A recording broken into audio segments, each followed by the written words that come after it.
The constitution of India and social justice, Bharat का संविधान और सामाजिक न्याय। The framers of the constitution of India were well aware of the inequalities present in our country, यानी भारत के संविधान को तैयार करने वाले जो लोग थे वो देश में फैली हुई असमानताओं से अवेयर थे, उनको पता था। Thus while framing the supreme law of the land, इसलिए ज़मीन का सर्वोच्च कानून बनाया जा रहा था। They took utmost care to eradicate the social inequalities and secure social economic and political justice to the people. तब इन लोगों ने, यानी भारत का संविधान बनाने वाले लोगों ने बहुत ही खास ध्यान रखा सामाजिक असमानताएं को जड़ से उखाड़ने का और समाज में सामाजिक, आर्थिक और लोगों को राजनीतिक न्याय की भी उनकी सुरक्षा हो, लोगों के सामाजिक, आर्थिक और राजनीतिक न्याय की भी सुरक्षा हो, इस चीज़ का खास ध्यान रखा। Some of the provisions that ensure social and economic equality to the marginalised sections of the society are as follows. कुछ ऐसी शर्तें जो कि इस बात का विश्वास दिलाती हैं कि समाज के अलग कर दिए गए लोगों के साथ सामाजिक, आर्थिक समानता बढ़ती जाएगी, वो आपको आगे बताए गए हैं। कौन से ऐसे अधिकार हैं जिससे मार्जिनलाइज्ड लोगों को एक जैसे अधिकार मिलेंगे? Right to equality that abolishes untouchability and prohibits discrimination on the grounds of caste, class, gender, religion, place of birth etc along with ensuring the equality of the people in the eyes of the law। यानी समानता का जो अधिकार है वो untouchability यानी अस्पृश्यता या छुआछूत की जो भावना थी, जो प्रथा फैली हुई थी कि ये गंदा है, इसको छू नहीं सकते हैं, या नीचला काम करता है तो इसे छुआ नहीं जा सकता है, इस तरीके की अनटचेबिलिटी को जड़ से ख़त्म करने का काम करता है। एंड प्रोहिबिट्स डिस्क्रिमिनेशन, और भेदभाव को रोकता है, उस पर रोक लगाता है, चाहे किसी के साथ जाति के साथ भेदभाव हो रहा है, क्लास के हिसाब से यानी उसके वर्ग के हिसाब से, किस क्लास का है वो, ऊँचे हाई क्लास का है या लोअर क्लास का है, मेल फीमेल के हिसाब से, धर्म के नाम पर, प्लेस ऑफ बर्थ जन्म के नाम पर, और दूसरे का ये ऐसे भेदभाव हैं जो भी जिस भी तरीके के हैं उन सब पर ये रोक लगाता है। Right to equality. इसके साथ साथ ensuring the equality of the people in the eyes of the law, कानून की इन नज़रों के सामने सभी लोगों को समानता का भी विश्वास दिलाता है। Right to equality. Cultural and educational right, सांस्कृतिक और जो शैक्षिक अधिकार हैं वो सुरक्षा करते हैं। And nurture the unique culture and practices of certain groups, कुछ जो सर्टेन ग्रुप्स यानी कुछ ऐसे ग्रुप्स जो मार्जिनलाइज्ड हैं, जो समाज से अलग कर दिए गए हैं, उनकी अद्भुत संस्कृति, उनकी जो संस्कृति है उसको डेवलप करने में और उसकी सुरक्षा करने में कल्चरल और एजुकेशनल राइट्स उनको रक्षा करता है, उनकी प्रोटेक्शन करता है। Implementation of the provisions of the constitution of India,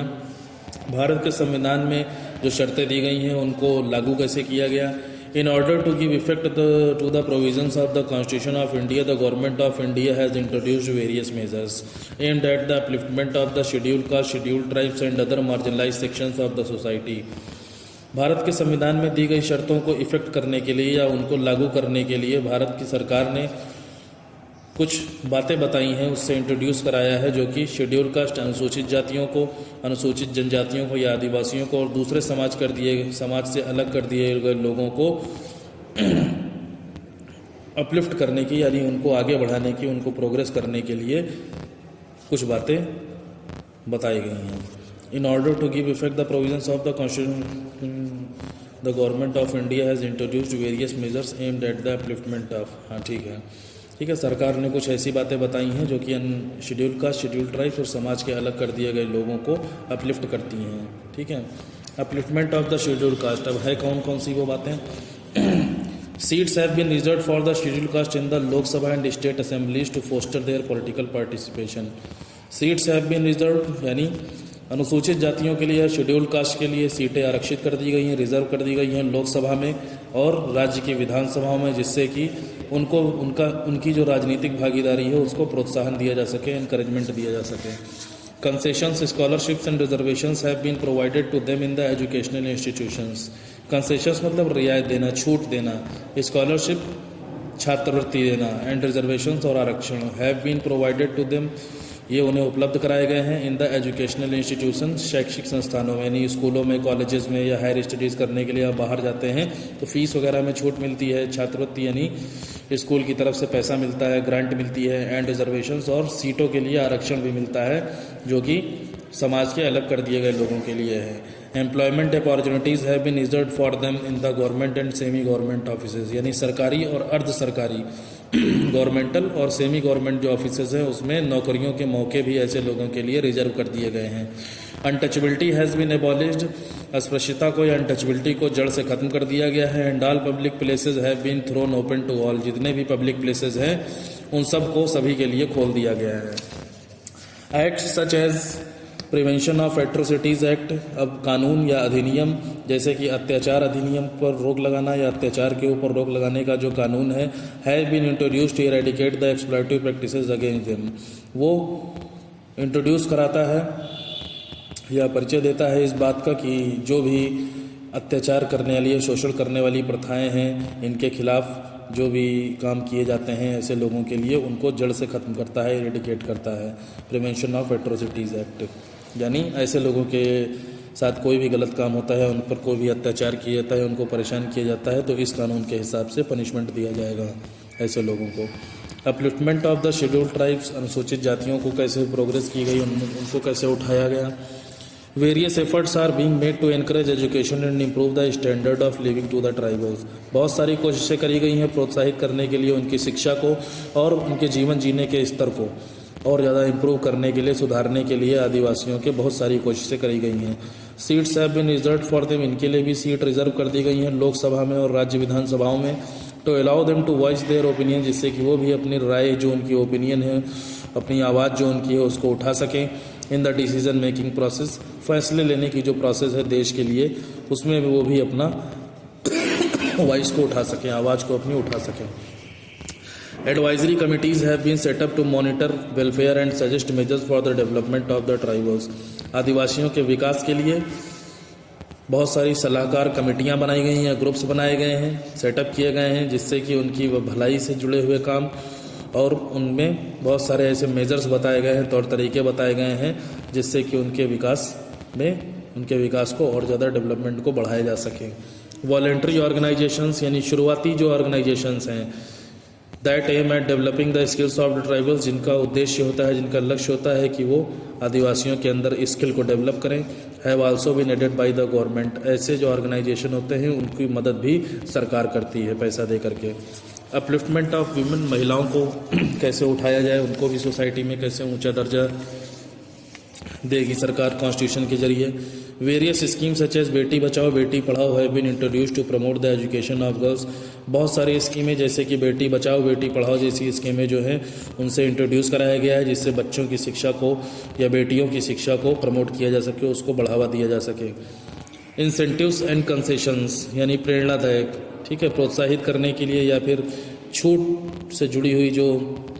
चीज़ें हैं, have been given to the families of girls, इस तरीके की जो चीज़ें हैं वो बेटियों के परिवार को दी जाएंगी, to help them save for their daughter, जिससे कि वो अपनी बेटियों को बचा सकें, ऐसी मदद उनको दी जाएगी। Employment of women has been encourage, महिलाओं को नौकरी दिलाने का जो काम है उसको प्रोत्साहित किया गया सरकार की तरफ से, by providing support to women entrepreneurs and self help groups, जिसमें महिलाओं के उद्योगपति, ठीक है, महिलाओं के उद्योगपति बनने पर सपोर्ट किया गया सरकार की तरफ से। एंड सेल्फ हेल्प ग्रुप्स, स्वयं की मदद करने के जो ग्रुप्स होते हैं, महिला आयोग वगैरह जो आपके होते हैं, इस तरीके से महिलाओं को सपोर्ट किया गया। मैटरनिटी बेनिफिट स्कीम, यानी मातृत्व लाभ योजना, मैटरनिटी बेनिफिट स्कीम, यानी बेबी बॉर्न के समय बेबी बर्थ के टाइम या जब बेबी का मैटरनिटी बेनिफिट स्कीम यानी मातृत्व लाभ योजना, ठीक है, यानी बेबी बर्थ के टाइम भी महिलाओं को छुट्टी दी जाती है। एंड क्रीच स्कीम्स यानी शिशु सदन, यहाँ पर बच्चे रहते हैं, ठीक है, ऐसी स्कीमों को भी सरकार ने लॉन्च किया है। Have been put into place to allow mothers to balance their responsibilities at work at home, जैसे कि जिससे कि जो महिलाएं हैं वो घर पर और अपने काम करने की जगह पर बैलेंस बना सके अपनी जिम्मेदारियों को लेकर के। जो माएँ हैं उनको मैटरनिटी बेनिफिट स्कीम मिलता है, यानी बेबी बर्थ के समय छुट्टियाँ मिलती हैं। क्रीच स्कीम, उन बच्चों के लिए शिशु सदन, उनके रहने के लिए घर बनाए जाते हैं। Have been put into place to allow mothers, जिससे कि जो माएँ हैं वो अपने घर के काम में और अपने काम करने की जगह पर सभी जिम्मेदारियों का बैलेंस बना सकें। ये हो गया आपका। उसके बाद the national commission for women, महिलाओं का जो राष्ट्रीय आयोग है, ठीक है, नेशनल कमीशन फॉर वुमेन महिलाओं का जो राष्ट्रीय आयोग है, और जो राज्य आयोग है महिलाओं का, एंड वुमेन हेल्पलाइंस, और महिलाओं की जो हेल्पलाइंस हैं यानी फ़ोन नंबर्स वगैरह जो होते हैं, हैव बीन इस्टेब्लिश्ड, उनको तैयार किया गया है, to deal with the violence against women, जिससे कि महिलाओं के प्रति जो हिंसा होती है, उनके साथ जो लड़ाई झगड़े होते हैं घरों में या फिर घर के बाहर, उनको उनके ऊपर डीलिंग की जा सके। However, despite introducing various schemes and spending a big fortune on them, a lot is yet to be achieved in our country. कह रहे हैं इसके बावजूद भी, फिर भी इसके बावजूद बहुत सारी स्कीमों से इंट्रोड्यूस हो जाने के बावजूद भी, और अपना एक बहुत बड़ा फॉर्चून यानी बहुत बड़ा समय